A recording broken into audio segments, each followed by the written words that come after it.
스콜라 철학 B. 스콜라 철학은 교부 철학이 뒤를 잇는 그리스도교 철학이 흐름이다. 9세기부터 중세가 무너지는 17세기 무렵까지를 스콜라 철학이 시대로 보는 게 일반적이다. 교부 철학이 그리스도교 철학을 정립했다면 스콜라 철학은 이를 증명하고 세밀화했다고 할 수 있다. 교부 철학에 비해 이성적이고 합리적인 측면이 강했던 까닭에 교부 철학과 충돌하면서 성장했다.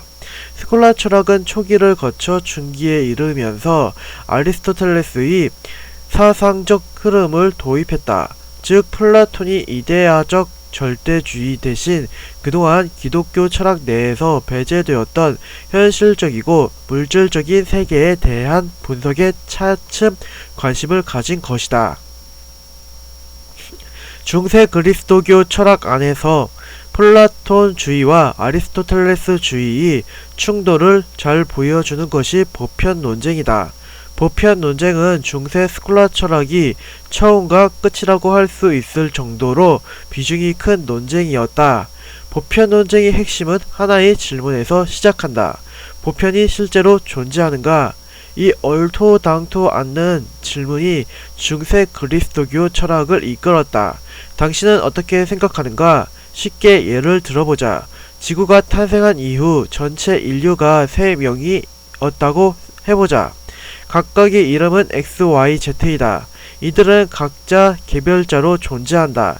X는 키가 크고 Y는 수줍음이 많으며 Z는 마르크스주의자다.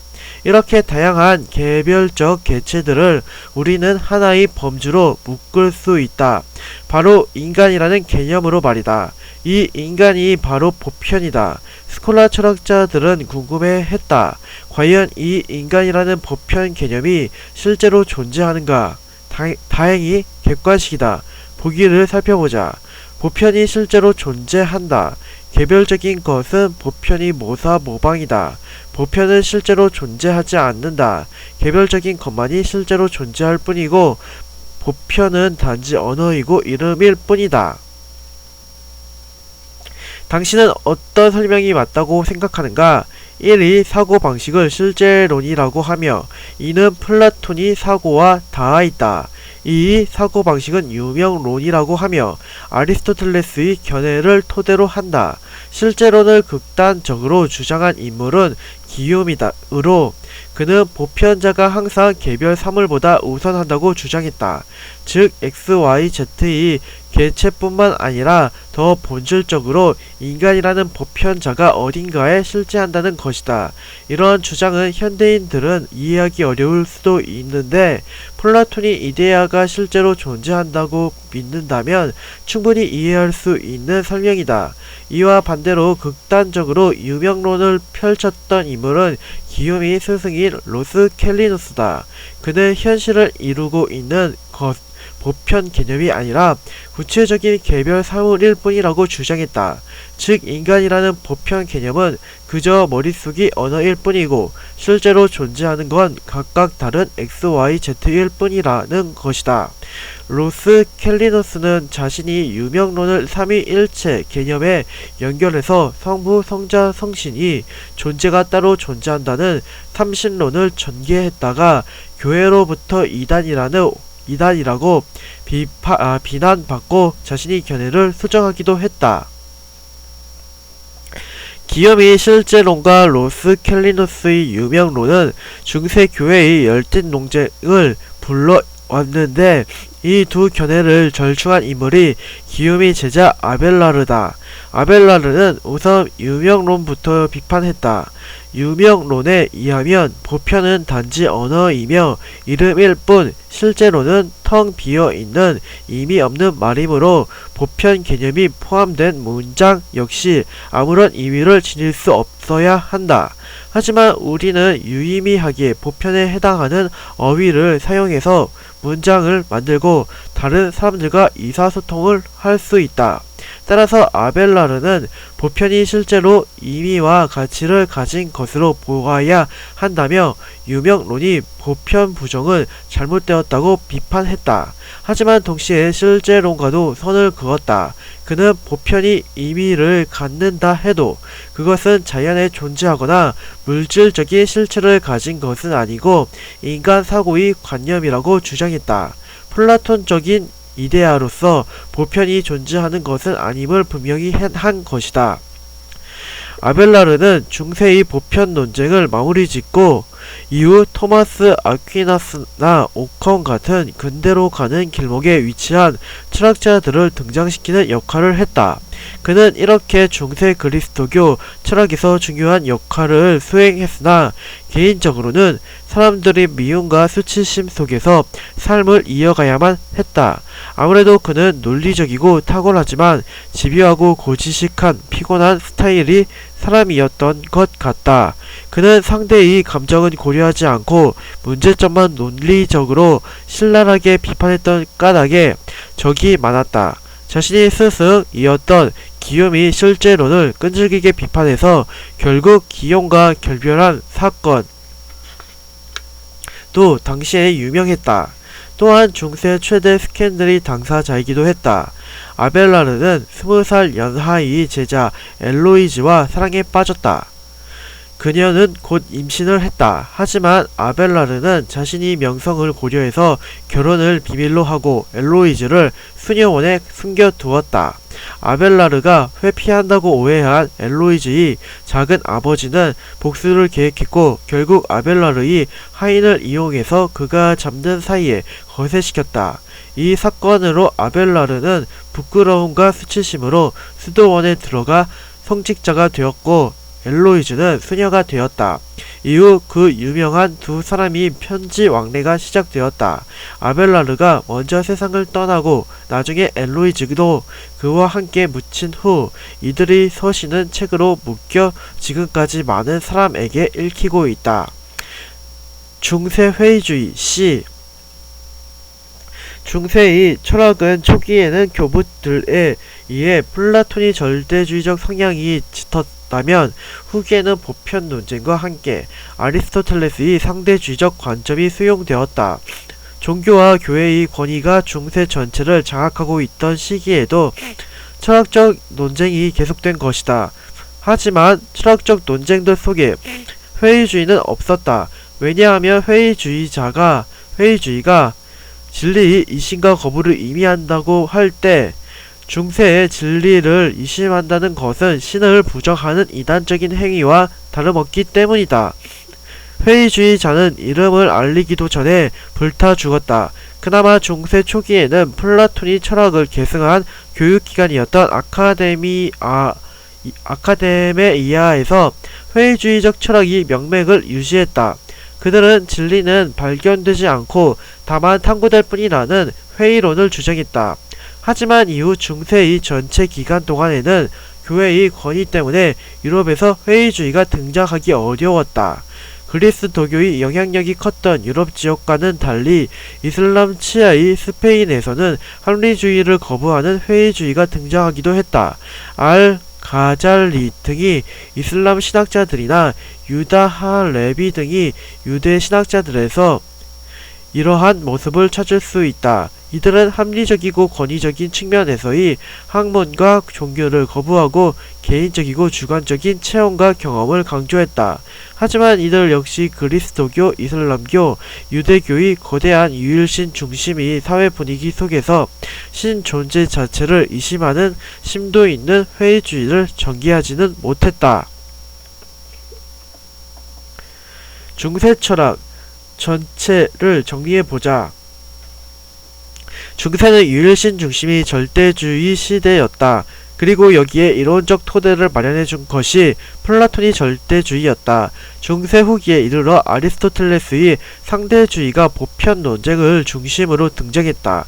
보편 논쟁은 보편이 실제하는지에 대한 중세 최대의 논쟁이었다. 보편이 실제한다는 실제론은 플라톤이 절대주의에서 그 이론적 토대를 찾았고 보편은 실제하지 않고 다만 언어일 뿐이라는 유명론은 아리스토텔레스의 상대주의에서 그 이론적 토대를 마련했다. 이 보편 논쟁을 조합한 인물이 아벨라르였다. 그는 보편을 관념적인 개념으로 정립함으로써 실제론과 유명론이 논쟁을 마무리했다. 중세 철학을 정리하면 다음과 같다. 근대 철학 데카르트, 베이컨, 칸트, 니체. 중세 신중심이 시대가 지나고 근대에 들어서면서 이성 중심이 분위기가 사회를 지배하기 시작한다. 그것은 역사 파트에서 살펴본 것처럼 물질적 권력을 획득한 시민 계급이 부상과 관련된다. 그들은 왕이 권력을 정당화해주는 대신 인간이 중심인 이성이 시대를 열었다. 이제는 진리의 대상이 종교에서 이성으로 넘어온 것이다. 하지만 진리의 대상이 변경된 것과는 달리 진리에 대한 입장은 절대주의와 상대주의로 크게 변하지 않는다. 중세의 절대주의와 상대주의의 싸움이 보편 논쟁에서 실제론과 유명론에 있었다면 근대의 절대주의와 상대주의는 합리론과 경험론이 논쟁으로 변형된다. 우선 합리론은 실제론과 유사한데 그것은 진리의 속성에 대한 태도에서 기반한다. 실제로는 개별적인 개체가 중요한 것이 아니라 그것들이 보편이 중요하며 그 보편이 진짜로 존재한다고 믿는 견해였다. 합리론도 이와 유사하게 개별적으로 관찰되는 개체보다는 변하지 않는 수학적이고 관념적인 이성을 중요시했다. 실제론과 합리론은 진리가 절대적이고 보편적이며 어딘가 완벽해야 한다고 생각하는 점에서 닮았다. 중세 유명론과 근대 경험론 역시 유사하다. 유명론은 보편이 존재하지 않고 허구적인 단어일 뿐이며 실제로 존재하는 것은 개별적인 개체라는 입장이었다. 경험론 역시 진리에 도달하는 것은 현실 세계의 개체를 관찰하고 탐구함으로써 가능하다고 주장했다.